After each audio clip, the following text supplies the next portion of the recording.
అంటే స్వామివారు తలుచుకుంటే ఒక క్షణంలో మన జీవితాలు మారిపోతాయి. దైవలీల అలా ఉంటుంది. మనం ఎప్పుడు ఎంతకాలం బట్టో ఏదో జరగలేదు అనుకుంటాం, అనుకోకుండా జరిగిపోతుంది అది ఒకసారి మన ప్రమేయం లేకుండానే. మరి ఎలా జరిగిందండి దైవలీల కాకపోతే?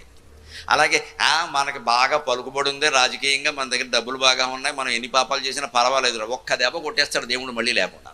అది అప్పుడు అర్థమవుతుంది దేవుడు మొత్తం మీద ఉన్నాడు అని కొట్టాక అర్థమవుతుంది. ఆ కొట్టాక అర్థమయ్యేది కొబ్బరికాయ కొట్టాక అర్థమైతే బాగుండేది కదా. దేవుడు దెబ్బ కొట్టాక జీవితం అర్థం కావడం కంటే కొబ్బరికాయ కొట్టాక అర్థమైతే జాగ్రత్త పడతాం కదండి. దేవుడు కొట్టే దెబ్బ ఎలా ఉంటుందంటే ఈ వేదిక మీద ఉండగా మన పడగొట్టడమ్మా బాగా పెంచుతాడు పైకి, మొత్తం 7 అంతస్తుల బిల్డింగ్ ఎత్తేదికే అప్పుడు పడగొడతాడు. మళ్ళీ కాళ్ళు చేతులు ఏమి ఉండవు, ఎముకలు కూడా దొరకవు. బాగా ఎదగనిస్తాడు వ్యాపారంలో, రాజకీయంలో, పలుకుబడిలో టాప్ టాప్ టాప్ అని అప్పుడు టాప్ లేపేస్తాడు.